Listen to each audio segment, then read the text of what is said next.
Let's step back tens of thousands of years, into a time when the world was colder, quieter, and nights were longer than any we know today. We're not here as tourists. We're here as quiet observers, watching how our ancestors found rest in the middle of the Ice Age. Before we start, I want to thank you for being here. Wherever you are in the world, I'd love to know what time it is for you right now. Drop a comment down below. And if you enjoy these journeys into the past, it really helps to like the video and subscribe. Now, close your eyes if you'd like. Let's travel back. When we picture early humans, we imagine caves. That's not entirely wrong. But not all caves were equal. The best winter shelters had narrow entrances, facing away from harsh winds, with deep inner chambers that kept steady temperatures. Inside, the cold didn't vanish, but it softened. Wrapped in mammoth hides, bodies adapted to that cool, steady air. With firelight nearby, the cave became womb-like. A stone pocket of safety. It wasn't only warmth. It was protection, light, and ritual. Ash layers in cave sites show fires kept burning through the night. People took turns tending embers like sacred duty. Around it, families pressed close, sharing body heat, wrapping children in furs, listening to the crackle. Sleep wasn't lonely. It was communal. Contrary to the image of sleeping on bare stone, archaeological digs reveal layered bedding. Grasses, reeds, herbs like wild thyme, soft, insulating, and aromatic. Sometimes ash was spread underneath to deter insects.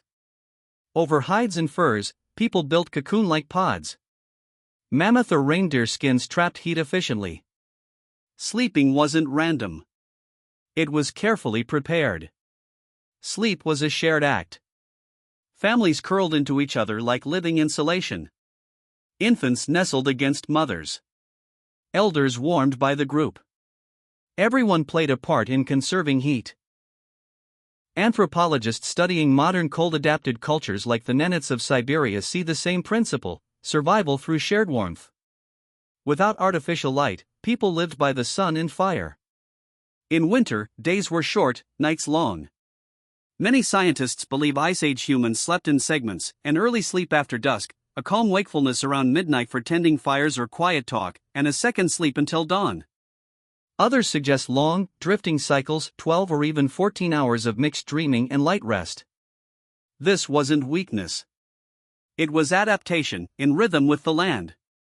Predators prowled outside: wolves, cave lions, rival humans. That's why fire was placed strategically, why entrances were narrow, why some slept near the opening, ready to stir at any sound. This wasn't paranoia. It was distributed vigilance, shared responsibility that allowed most of the group to rest deeply. In many traditional societies, dreams are not illusions, but messages. It's likely our ancestors felt the same. In the long dark winters, dreams shaped decisions, inspired myths, and guided hunts. Sleep was more than rest, it was vision. People created pockets of warmth. Raised bedding to avoid cold floors. Smoke vents for airflow. Heated stones placed under hides. Skins strung into inner tents within caves. This was survival architecture, refined over generations, not random, but intentional design. Even meals shaped rest. Fat-rich stews and broths gave slow-burning warmth through the night. Rendered fat mixed with berries or nuts created dense energy, like prehistoric pemmican. A full belly meant a warmer core, which meant deeper sleep. The Ice Age night was quiet: wine through pines, snow settling, the low hum of fire. These rhythms became lullabies. Inside, the soft breath of the group, the shuffle of hides, the occasional cough. Nothing jarring. Just steady, familiar cues that calmed the body. More than furs and fire, what allowed deep rest was trust. Trust that someone was awake. Trust that the fire would last. Trust in the closeness of family. That closeness wasn't just emotional. Modern science shows skin-to-skin contact releases oxytocin, lowering stress. In the Ice Age, nightly touch literally made the group stronger. Evening routines mattered. Arranging bedding, telling stories, placing herbs by the fire, whispering songs to children. These weren't random habits. They were rituals. They shaped the mind to let go of the day, easing the group into shared stillness. When someone fell ill, the group adjusted.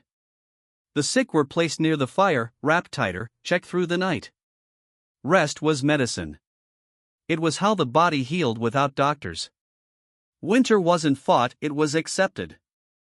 A time to slow down, conserve, and wait for spring. Sleep became the anchor of patience. Instead of endless activity, people leaned into stillness, letting the body restore while the world outside raged with cold. Even today, our biology remembers. We still sleep best in cool, dark spaces. We still stir at small sounds. We still crave warmth, touch, silence. When you curl under blankets in winter, or sleep more during long nights, you're echoing patterns tens of thousands of years old. So how did our ancestors survive the coldest nights? Not by conquering the dark, but by moving with it.